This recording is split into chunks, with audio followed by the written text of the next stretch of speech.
Alright. Good evening. Ang inyong lingkod, Mr. Romantico. Good evening everybody. Good evening. Good evening. So sa ngayon, patugtugin muna natin ang ating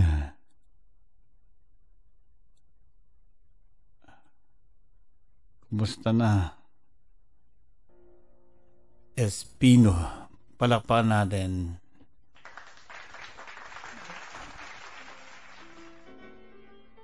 Oops, sino to? Roldman. Pwede po naman bap. Sabi ni Roldan Cariques, lagman kang Grisaldo Binarte. Ay, ako pala yun. So,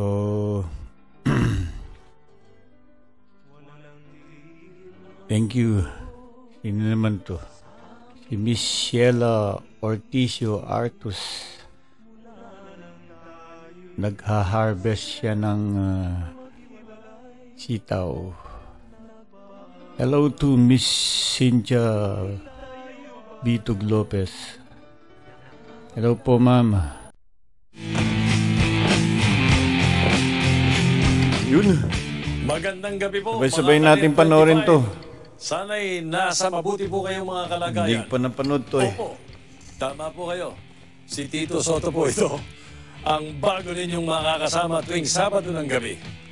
Welcome po sa ating programa, ang Reality Check.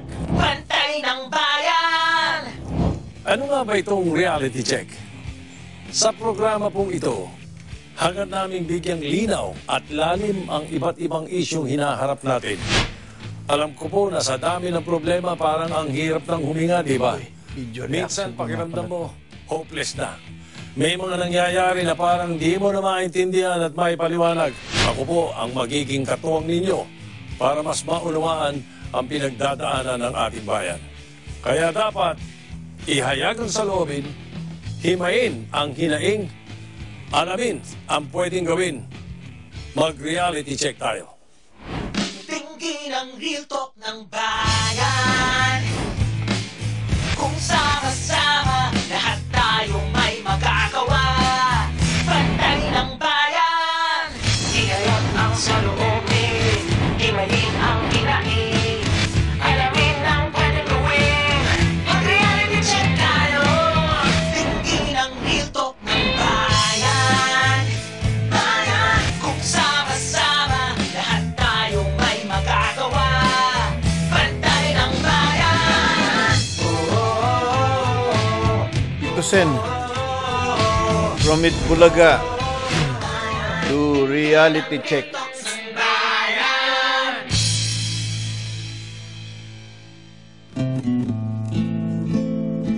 Yun, idol pa rin. Napanood ko sila. Ganap ang hirap sa mundo. Tapakan. Unawang kailangan ng tao, ang pagmamahal sa kapwa-ilaan.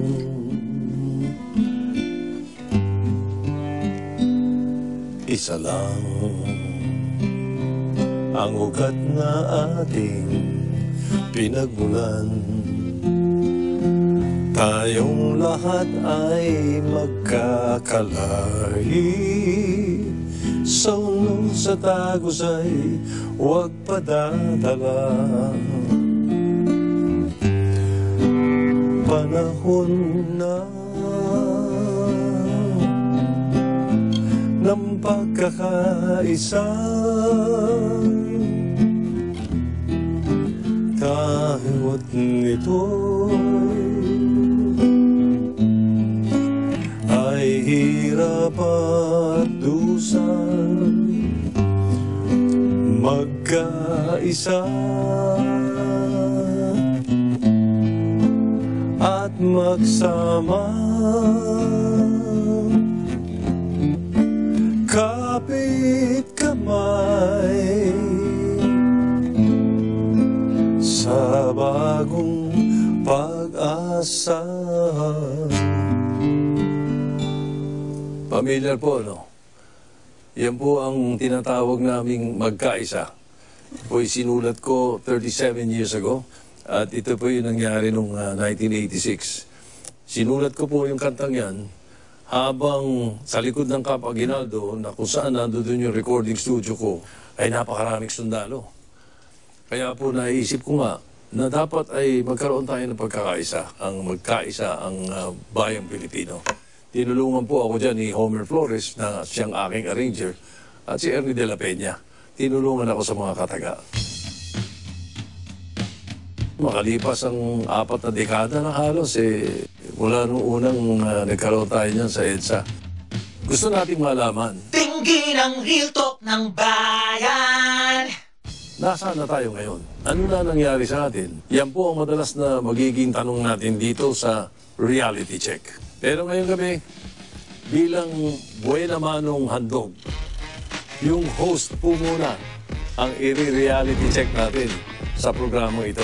Maaaring matanong kung sino ang unang karapat-dapat na maging panauhin ko sa bagong show na ito sa Net25 na makapag-reality check sa akin. Kilalang kilala ninyo to. Dalawa sila. Abangan nyo po. Ang mag-hot seat sa akin, Vic Soto and Joey De Leon. Sa ating tatlo, wala ka ba napansin?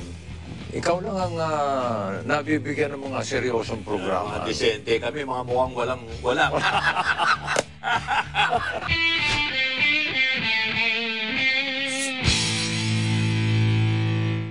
Kanetizens, ako po si Tito Soto sa programang Reality Check. For more live and updates, please don't forget to like and subscribe to Net25 TV. Let's get together. Sa Net25. Madami ng problema, parang ang hirap ng huminga, di ba? Minsan pakiramdam mo, hopeless na. Kaya dapat ihayag ang saloobin, himayin ang hinaing, alamin ang pwedeng gawin. Mag-reality check tayo. Tingin ang real talk ng bayan. Welcome back to Reality Check, mga Kanet25. Sa 50 years ko po sa show business, mahigit 50 years, at sa mahigit 3 dekada kong pagsiservisyo sa publiko, masasabi ko po na may edad na po ako. Pero senior citizens kung tawagin, pero binago na po namin. Hindi na po senior citizens ngayon. Ang tawag ay seasoned citizen. Marami na po tayo na pagdaanan at leksyong natutunan. Kaya sa una nating episode, ang inyo pong host muna ang i-reality check. Ang inyo pong lingkod. Ang dalawa nating guest ang mag-hot seat sa akin. Sila po yung mga nasa likod ng awitin mo at isasayaw ko, Disco Fever, ang boyfriend kong Badoy, at yung ipagpatawad mo. Please welcome Vic Soto and Joey De Leon.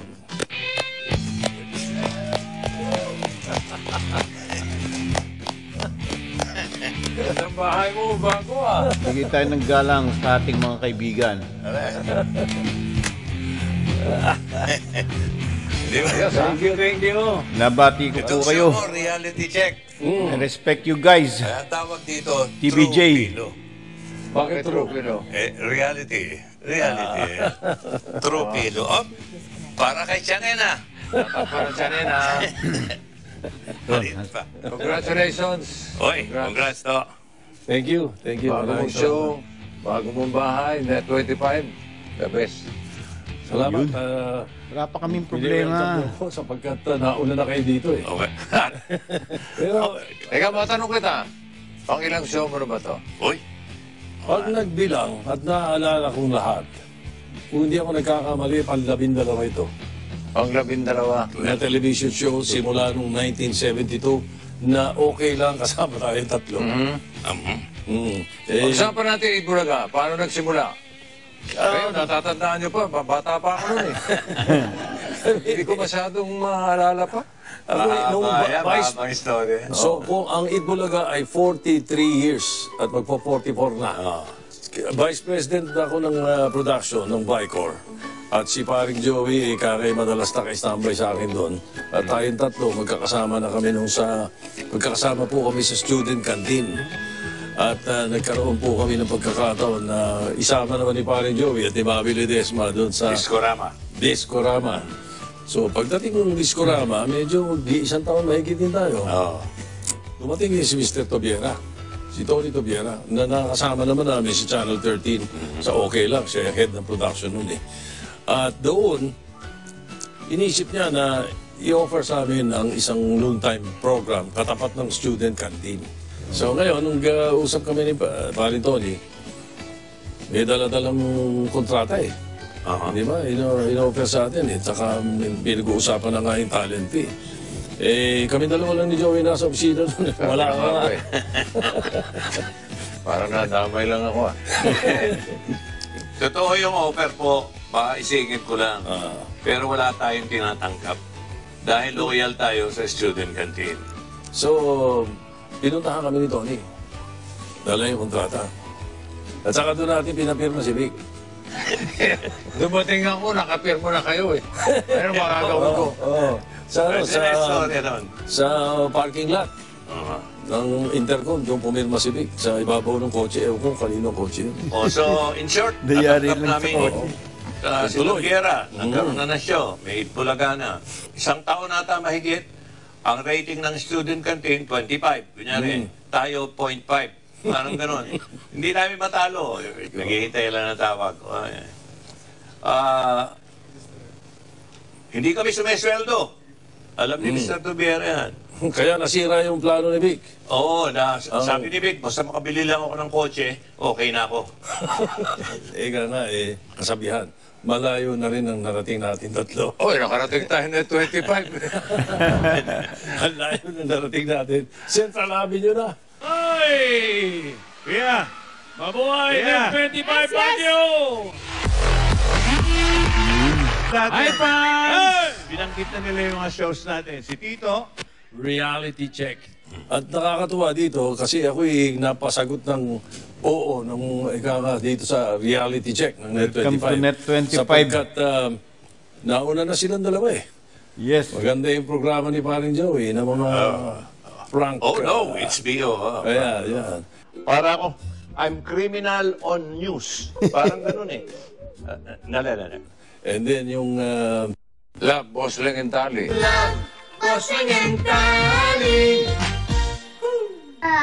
Daddy, lagot. Ano ko malalagot? kaya nung ako po'y makausap ng Net25, siyempre, hindi ako pwedeng humiwalay sa inyo. At, kaya salamat at narito kayo ngayon sa kauna-unahang episode ng Reality Check. Kailangan i-check natin yung reality, kung sino ka talaga. Yun ang importante sa pilot show na to. Simulan natin sa showbiz. Paano ko na-discover? Siguro, naghahanap po kasi si Ninong ng bagong singer nung araw. And I guess dahil nga po, I was very blessed. Dahil close po si Mama at saka si Ninang Helen. Sabi ni Mama, yung inaanak mo, magaling yan kumanta. So, naging interested si Ninong, nag-audition po ako in Octo Arts, and the rest is history. Dito sa bilang katrabaho, lalo na dito sa Itbulaga, ako very punctual yan. Talagang minsan mahihiya ka kasi pagdating mo ng studio na isa na yan. Napakasipag at bago talaga sumalang, kailangan nakabrief lahat. Napakasarap ka trabaho at napakasayang tao. At may mga time na kahit hindi ka niya pinagsasabihan o pinapaalalahan, alam mo yung support ang ibinibigay niya sa'yo during the show. Masyado sa pag nag-show kayo, hindi mo nararamdaman na pinipid ka na pala na, binibigay niya sa'yo yung tama, dinadala ka na mong gawin. Ganon ka trabaho si Tito Sen. Hindi lang public servant si Tito Sen, pati entertainer talaga siya, pati dito sa amin sa Bulaga. yung respeto namin sa kanya. Ganon din naman siya kung paano respeto sa mas nakakababa sa kanya o sa mga mas bata sa kanya. Maraming salamat. Salamat kay Pops. Siyempre, ang mahalaga kasi, katulad ni Pops at yung iba pa, pagka mayroong talent talaga, dapat bigyan natin ng pagkakataon para mailabas yung talent. Kaya katulad ng dalawa, si Jose at si Wally, ay, ang gagaling. Mga walang kwenta tao yun. Ang galing. Nakakatuwa sila eh. Ang laki ng enhancement na ibigay nila sa atin. Ang ibig sabihin ni Vic, nire-respeto mo kahit na hindi mga ka-respeto mo. Katulad ni Wally. Pero napapag-usapan natin yung mga programa sa telebisyon. Bulagas, Kulbukol. Sa ating tatlo, wala ka ba napansin? Ikaw lang ang nabibigyan ng mga seryosong programa. Mga disente kami, mga mukhang wala. Palahura yung mga show namin. Kung ano. Pera lang isa na 25. Etong reality. Hindi reality check ang first public service program mo, di ba? Hindi. Nauna yung Brigada 7. Brigada 7, kwento mo ako. Ay, nako, yung Brigada 7, isa sa mga ikangay, baga sa tontuwa ako. First year namin, ang direktor ko rin, si Tony Tobiera. Pero ba? Yung unang taon, may award ka agad. May medalya agad. Ang mga nakasama ko doon, sa trabaho doon, si Jessica Soho, si Arnold Clavio, mga reporter si Lucci Cruz Valdez, Karen Davila, si Jay Tarok, si Cara David. Kaya, come to think of it, tama yung sinasabi ni Bigger. Yung programa ngayon, kareho nang iniisip natin dito sa reality check. Yung gusto nating kamustahin ang ating mga kababayan at ilahat sa kanila kung ano ang sitwasyon, kung anong realidad yung totoo ng mga nangyayari sa buhay-buhay. Yun. Parang bantay ka ng bayan. Ganon. Ganon na nga. Basta tapat ka sa pagsiservisyo sa taong bayan, hindi ka mahihirapan eh. Pati rin sa pagiging lingkod bayan eh. Meron tayong mga ikangay nakasama na katulad ninyo ay naging malapit din sa atin. Pero bago tayo pumunta roon sa aspetong yan, break time muna. Okay. Abangan niyo po ang pagbabalik. Alright. Galing naman. Shoutout muna tayo. Nabitin kami. Sino yung may sasabihin daw tungkol sa iyong pagiging public servant? Bantay ka ng bayan. Gano'n na nga. Bantayan mo rin to. Bakit? Ano ka naman ako?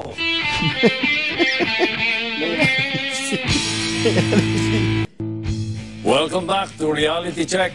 Kasama pa rin natin ang aking Dapper Cats, sina Joey De Leon at Vic Soto. Kanina medyo nabitin kami.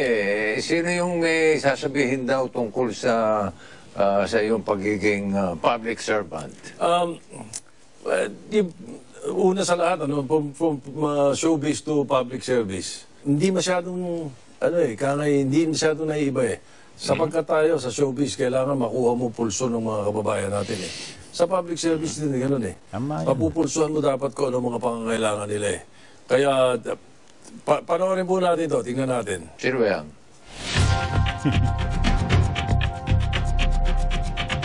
Bilang isang public servant, ang aking ama ay tuloy-tuloy na nakikipaglaban para mabigyan ng mas magandang kinabukasan ang bawat pamilyang Pilipino sa ating bansa. Yun ang tama. Senator Vicente Tito Sen Soto III is a certified statesman in thought, word, deed, and experience.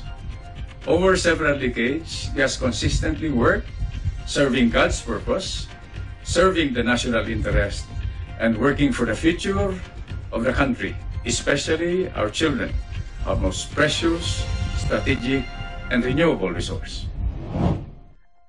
Maraming salamat, paring Reg, Gringo, kung tawagin ang karamihan. At siyempre sa aking anak at may bahay. Mga public servant din. Vice. Si Vice Mayor, si Vice Mayor, oo. At si... Matanong ko lang, alam mo ba kung ilang batas na naisulat mo? Pag sinama lahat yung mula nung 1992 na naging senador ako hanggang ngayon, na mga naging batas na ako ang principal na nag-akta o principal na nag-sponsor, ang total ho ay 255. 255 doon. Marami doon. Meron din doon mga pinakinabangan ng mga local governments. Noong ako'y maging senador in 1992, ang city lang sa Metro Manila, sa 17 cities and municipalities, 4 lang na city. Manila, Quezon City, Pasay, Caloocan. Ginawa ko lahat city yan. Mandaluyong, Valenzuela, Las Piñas, Pasig, Pasig, Marikina, halos lahat yan. Sandali, maputo lang kita to. Alam mo naman sa panahon ngayon, isang katutak ang marites. Ang mga fake news. Lahat gustong bida, lahat may plataforma, lahat artista, lahat celebrity. Paano mo malalaman ngayon? Ano yung real sa mga reality na yan? Paano mo? Paano ma-reality check ito mga ito? Bilang bantay ng bayan. Mahalaga din na yung mga batas na ginawa namin, dapat yung binabantayan din natin kung pinapatupad na maayos. Ayong, pareho na binagiti pa rin Joey, mga tirada sa social media, di ba? Remember when Senator Ed Angara authored the Cybercrime Prevention Act of 2012? Ang inyo pong lingkod ang naglagay ng provision on cyber libel. Kaya po isa sa mga ikangay nagagamit nito kontra laban doon sa mga kung ano-ano nilalabas doon sa social media. Tayo rin ang bumaba o nagsabatas ng Comprehensive Dangerous Drugs Act of 2002 na kung saan nabuo ang Philippine Drug Enforcement Agency. Maraming natutuwa ako na nakatulong na mabuti sa ating mga kababayan. Ito lang lately, yung Bayanihan. Bayanihan 1, Bayanihan 2. During the pandemic. During the pandemic, na yung mga batas po na yun na ginawa, na ako ang principal author, ay po nakapagbigay ng ayuda sa ating mga kababayan noong nagkakahirapan at nasadnak tayo sa pandemic. Huwag din natin kalimutan yung isa sa mga pinagmamalaki ko, yung doktor para sa bayan. Free medical scholarship for every Filipino who wants to become a doctor. Napakarami pong pangangailangan ng mga doktor sa buong Pilipinas, kaya yun po ay isa sa mga inakta ko nitong huli. Magastos ng pagiging pag-aaral ng doktor, di ba? Correct. Yung medicine proper ang hindi nakakaya ng iba Kaya dami nating ini-interview nung araw ng mga bata. Pag tinanong, ano gusto mo maging? Karamihan ang sasagot, gusto mo maging doktor. Pero hindi natutuloy yun. 95% hindi natutuloy sapagkat hindi kaya ng mga magulang ipagpaaral. Tsaka sa dami ng batas na pinasa mo, totoo ba yung narinig ko? Ikaw yung pinakahalos walang absence sa Senado? Wala talaga. Wala. I was never absent, never late. Ayun na nga Napakaraming magagandang batas. Dami. Diba? Ang problema, yung pagpapatupad. Execution.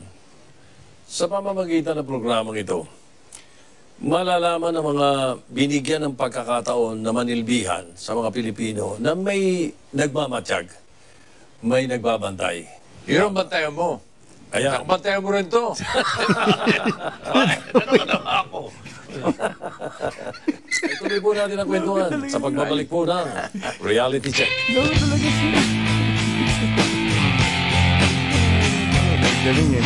Pero biro, kung may isa kayong mahalagang natutunan bilang ama at bilang isang asawa, ano yun? Bakit kami nga tinatanong mo? Dapat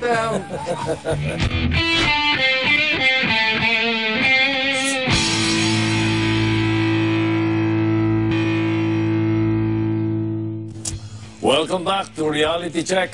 Kasama pa rin natin ang aking Dapper Cats, sina Joey De Leon at Vic Soto. Pinag-uusapan natin to kanina yung pinagdaanan mo bilang isang ka-artist, singer at politiko. Pero, pare Vic, ikaw nga matanong ko, maiba naman, ano bang klaseng utol to? Dapat ikaw sumagot niyan Dahil alam nyo, ang relasyon namin tatlo, si Tito at si Joey, para magkapatid. Ako at si Tito, para kami magkaibigan. Ganong klaseng ganong klaseng tao yan. Na yung kaibigan niya, parang kapatid niya ang turing. Bilang kapatid, lahat ng nalalaman ko sa mundong ito, more or less, mga 80% galing sa kanya. Pag-gitara, tugtog ng gitara, pagsulat ng musika, pakikipag-kapwa-tao, kung paano ka maging mapagkumbaba. Marami akong at bilang payo ko lang naman. Bukod sa mga natutunan ko sa magulang namin, marami rin ako natutunan kay Kuya. Tapos, bilang padre de pamilya, ay hindi mo matatawaran. Ay, huwaran. Yun na yun. Salamat. Kakatouch naman yung mga sinasabi ninyo. Talaga naman yung mga pinagsamahan natin, alam natin at kilala natin ang isa't isa.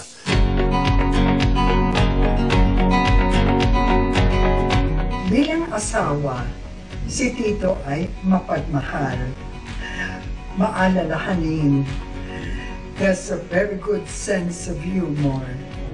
Bilang ama, si Tatay Tito ay mapagkakatiwalaan.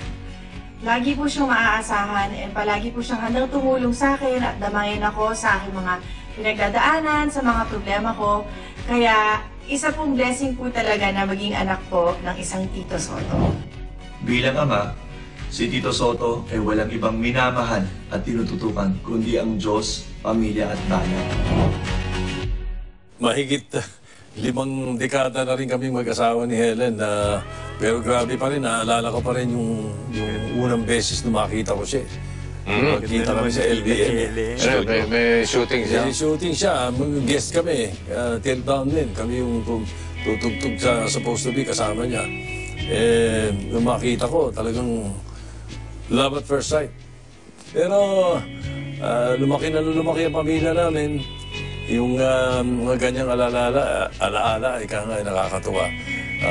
Mahalaga siguro sa pamilya is magbigay ka ng magandang ehemplo sa mga anak mo. Katulad ng binibigay mo magandang ehemplo sa iyong anak. Yung mga anak. Alam niyo ba lahat ng mga pangalan ng mga anak ninyo? O siyempre naman. Ikaw ba, kabisado mo lahat ng mga anak ng mga pangalan ng mga apo mo? Oo, pati mga apo. Oo. Mga birthday? Delikado yan. Yeah. Delikado. Masyado marami. 11 Pero biro, kung may isa kayong mahalagang natutunan bilang ama at bilang isang asawa, ano yun? Bakit kami nga tinatanong mo? Dapat ako bilang ama. Ako bilang ama at bilang lahat na. Yung natutunan ko sa tatay ko na sabi nga niya, a good life is expensive. There is something cheaper, but it is not life. Ibig sabihin, huwag kang magtipid. Gumastos ka. Maganda yan? Maganda yan. Pera. Ginastos ko na lahat. Ginastos ko na. 200 ka. Hindi. Bilang padre de pamilya,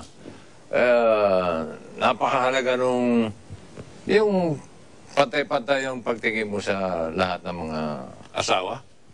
Anak? Sa ng asawa ko. Oo.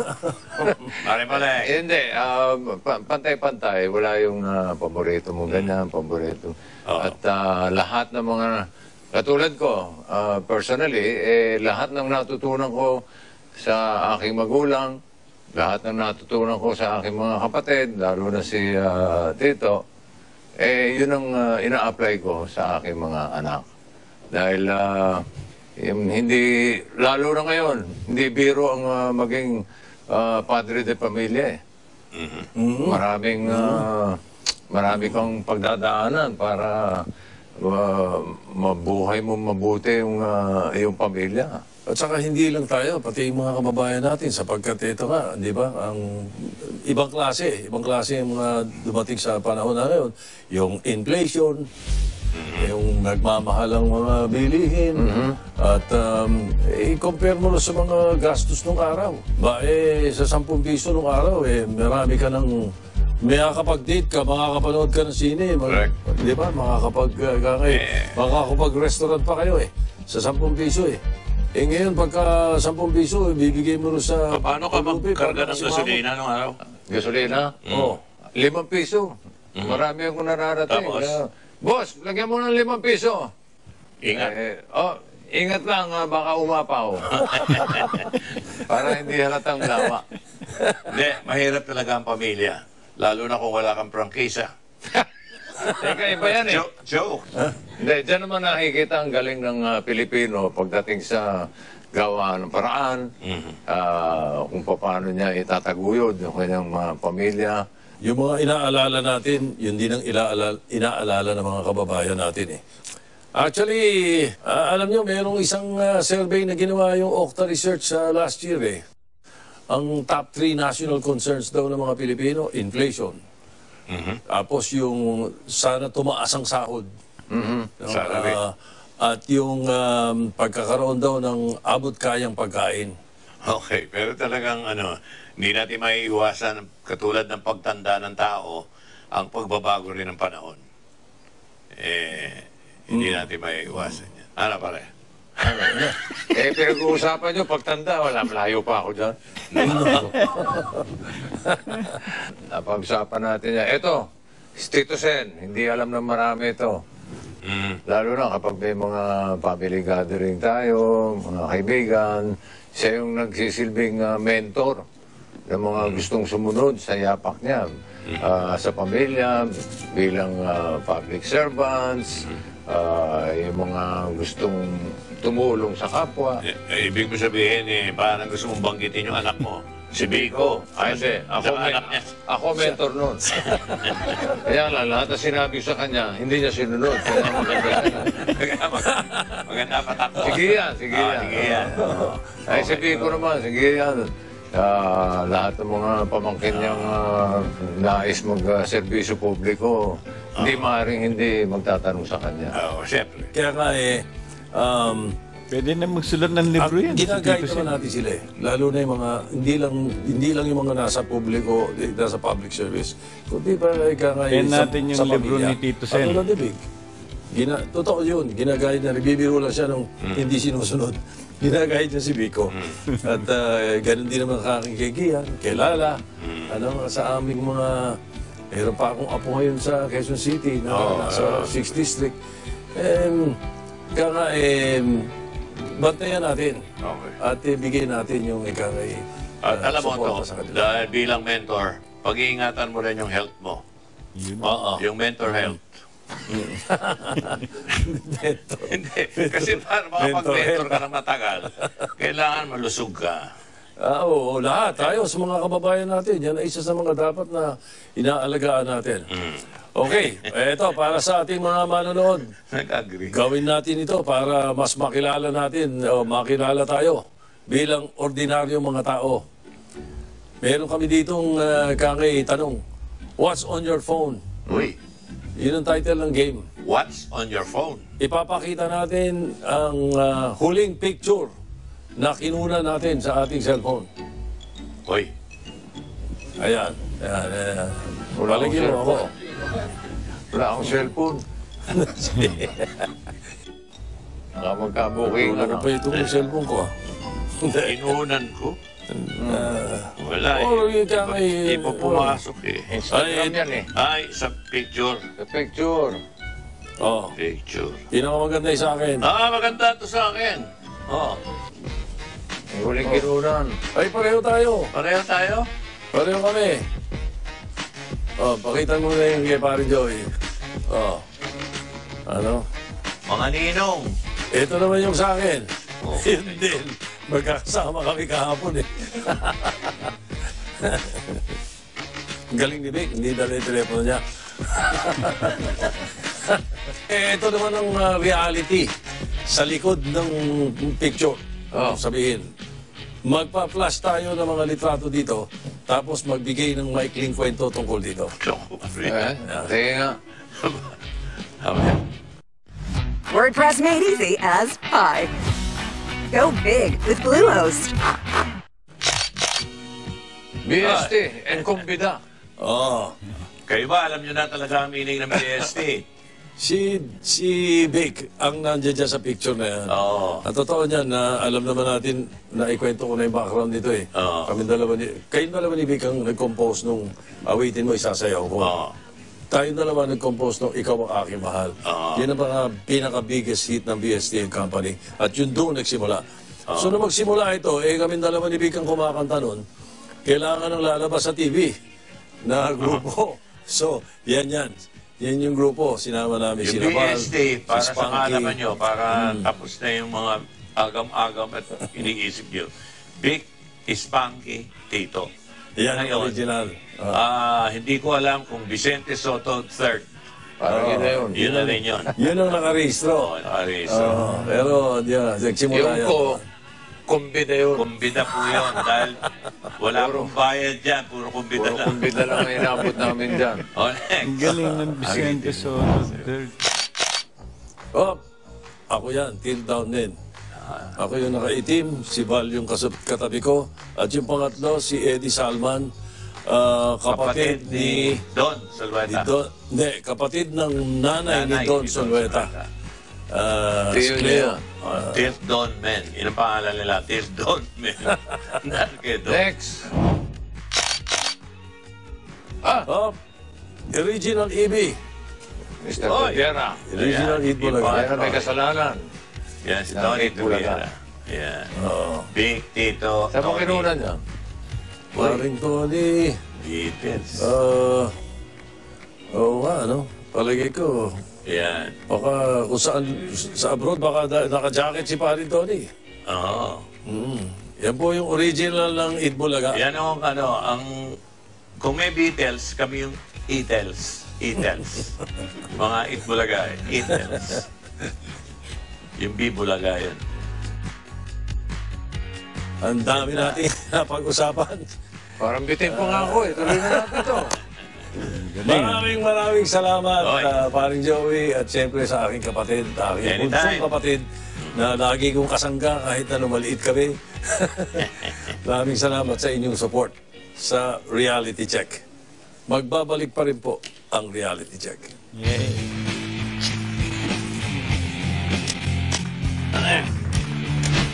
Kung susumahin po natin ang lahat ng napagkwentuhan, ito po ang aking top 3 na napulot sa ating pilot episode.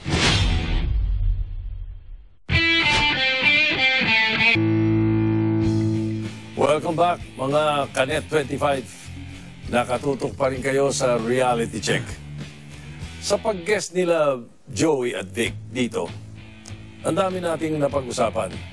Mula sa pagiging public servant ng inyong lingkod hanggang sa iba't ibang naging takbo ng karir namin sa entertainment, laman ng inyong telebisyon.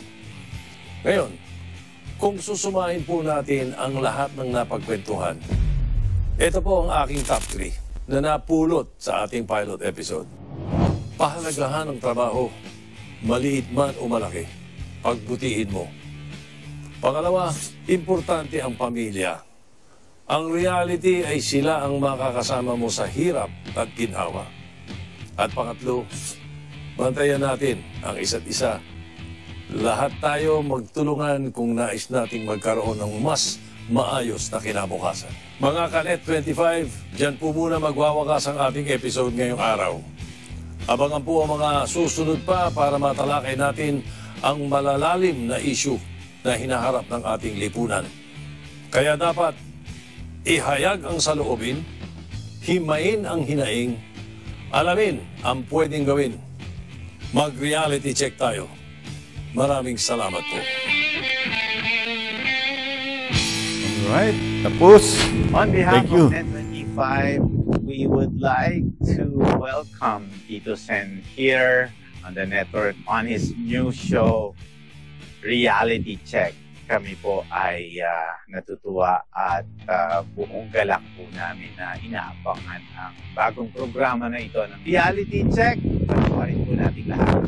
Ang dalangin ko ngayon sa ating Panginoon, sana ay magsilbing inspirasyon at informasyon itong bago mong programa.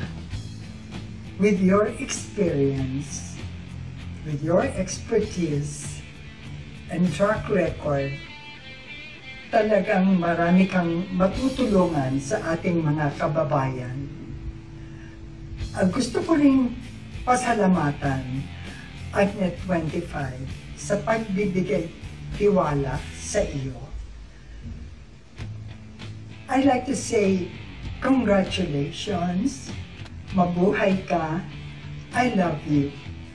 Daddy, napakasaya ko dito para sa'yo dahil mayroon kang bagong show and sigurado ako na mas marami kang mapapasaya at matutulungan ng mga tao dahil hihimayin mo ang bawat problema at bilang ikaw si Boy Asikaso, talagang matutulungan mo ang ating mga kababayan.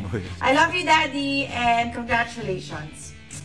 Congratulations, Tito Sen, sa inyo pong bagong programang pinamagatang Reality Check.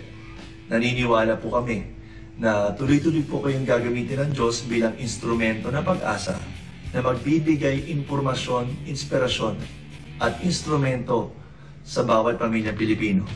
Congratulations po, Dad.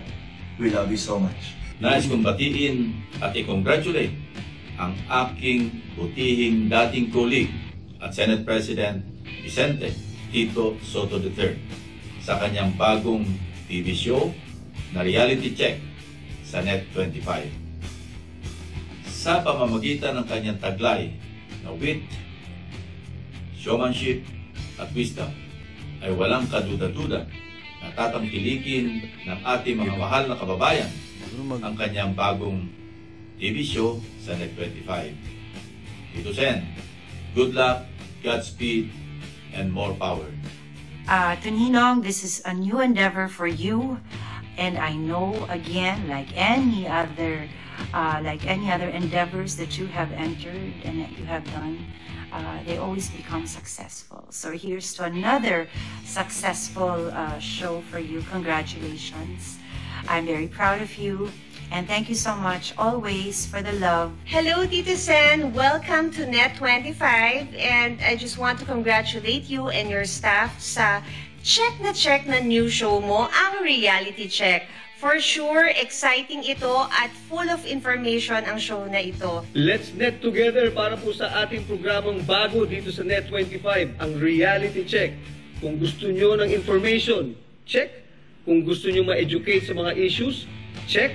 Kung gusto nyo ng malulupit at matitinding mga guests, check. Siyempre, yan ang Reality Check. Hosted by no less than one of the most dynamic leaders not just in show business, but also in government and public service. Tito Sen, Tito Soto, Ninong, magaling na host? Check! Check. So, Reality Check. Truly the best in INC. Information, news, and commentary. Reality Check. Check na check. Galing talaga ni Jojo. Tito Sen, congratulations. Ito po si Gary Lim ng Quezon Comedy Theater. Bumabati sa iyo ng congratulations and good luck sa iyong bagong show sa Net25. Tito Sen, stay safe and stay healthy. More power to you, Tito Sen. Congratulations, Tito Sen! Kuya! May bago ka ng show, Reality Check. Dito yan. Welcome to the Net25 family. Mapapanood niyan dito sa Net25 tuwing Sabados, umpisa sa March 4. Ayun sa iyo, Tito Sen. Ayun, Tito Sen, ang aking pagbati sa iyo ng isang malaking congratulations para sa bagong show mo dito sa Net25. Jean Padilla po.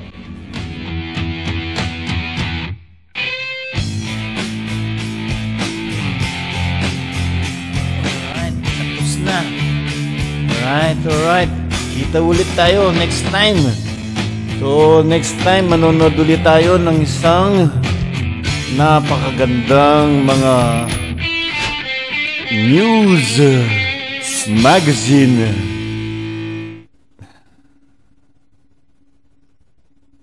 Bye!